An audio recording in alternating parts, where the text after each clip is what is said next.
Hey, what's up, you guys? This is Movie Critic Rob here with the Movie Channel and the fourth installment of I Had Never Seen That, because we are talking today about a movie I had just watched for the first time, having purchased it, called London Has Fallen. This is the sequel to the Antoine Fuqua directed Olympus Has Fallen, which was a great film.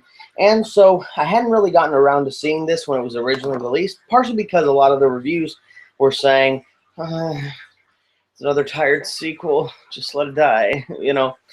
But the opportunity presented itself where I could get it for relatively low price. I'm a sucker for deals.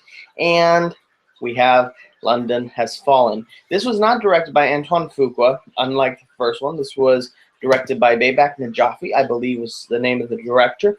And pretty much all of the cast from Olympus Has Fallen returns once again.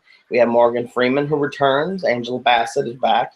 Gerard Butler is back as our resident macho man, awesome dude.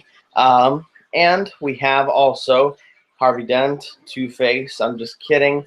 Good Lord, I forgot his name. Aaron Eckhart as the president of these United States. And this time we're set in London. I really, you know, when you review a movie like this, it's kind of like, yes, it's an action movie, you know, and you kind of just put on that cap of you're watching an 80s action movie, kind of like when you're watching The Expendables. But that does not mean that you don't enjoy it, because you do. And this is an enjoyable movie, unlike what the critics said. And I'm so sad I listened to them, because this is a great movie. One of the things, and just as a curious side note, I popped in the movie, and we have surround sound in the living room, and that's where we watch all the movies, because we have a 50-inch flat screen, surround sound, the whole deal. It's a 4K TV. And first thing I noticed, through the surround sound, like, this movie had so much bass. It was so bass heavy, but I mean, it was fine. It was just like, it was weird to have a movie that throughout the entire first 30 minutes of the movie, every theme, I'm like, it's not Inception. What in the world's going on? The movie was really good. I thought that the setup was good. Of course, you know, it's an outlandish kind of setup, just like the first one was. But again, because now you know kind of what you're in for, you kind of just, okay, let's do this. There's a terrorist, of course, and they attack, this time, a funeral that the British head of state is, they hold a funeral for him. And at this funeral, all of the heads from all different kinds of countries around the world gather together for the funeral. And of course, it's an ambush. The terrorists get in, and it's up to Gerard Butler to get our president, Aaron Eckhart, out of the situation. It was really good this time, because it took the idea on its head. Whereas before we were contained in the White House, now we are out in the streets of London, in the air over the streets of London at some parts, which was really good. One of the things the movie really does well is character moments. Even though it's not Antoine Fuqua directing this, it really, the guy they got, Najiak, I can't remember his name, did a really good job with capturing character moments and making sure that, yes, it's an action movie. Yes, the plot is not, you know, it's outlandish, but that doesn't give you an excuse to not pour into your characters. And when you have actors as good as Angela Bassett, Morgan Freeman, Aaron Eckhart, Gerard Butler, you go for it and you let them shine in their moments. And that's exactly what is done here with these characters, because each character has one to multiple moments where the characters shine in the roles that they are given. One of the things I really want to know, and of course this is what you're in for here when you go into a movie like this, the action. The action of this movie is excellent. Particularly one scene where Gerard Butler and these I think they're Royal Marines, they're storming this building that the president is supposedly in. There's a live stream going on. They're going to kill him on live TV, you know, classic setup. And I'm going to be a little bit more free with the spoilers, even though I'm going to veil them a little bit. because the plot is simple, but how they get to point A and point B to point C is what where the richness of the movie is. And I'm not giving away character moments because those are really good in this movie. Anyway, so you have your setup and you're going in and you're with Gerard Butler and all these guys and they're storming this building. They're, you know, they have to run up, they have to take people out, and they did an amazing thing here.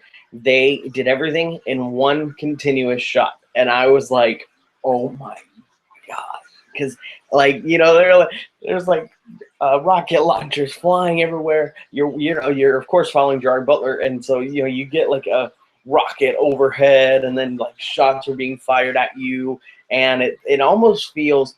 And I never watched Hardcore Henry, but from what I saw, I'm like, this is cool. It's kind of like Hardcore Henry, but you're in the third person instead of first or second person, and not first person. You know, like you're just seeing arms. You're with Gerard Butler, but it's really cool because it feels like you're in a video game, like you're in Black Ops. It was so much fun.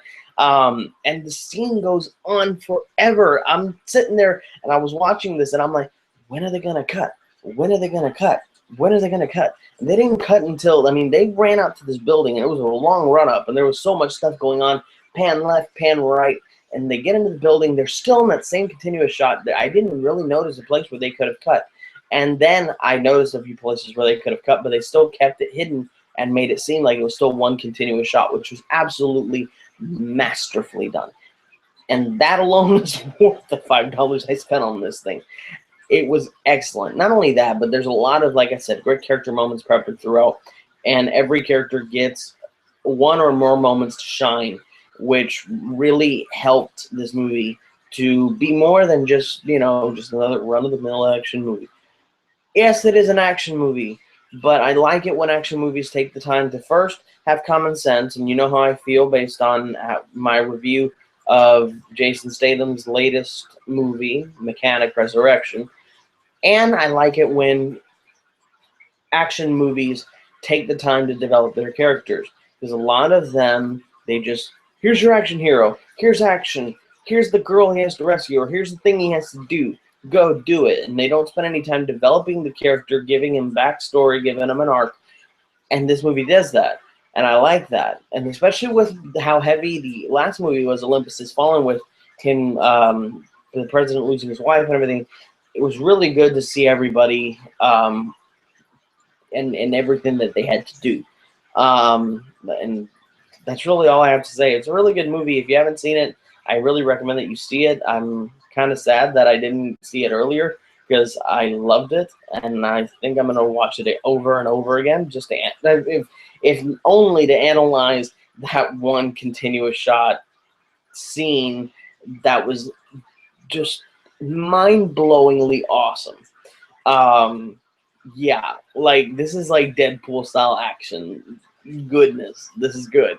Yeah, it's really all I have to say. Go and get the movie. Really, go and get the movie.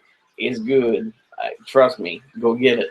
This has been Movie Critic Rob with the Movie Channel, and as always, like I do at the end of every other video, and like I'm about to do now, I'm signing off.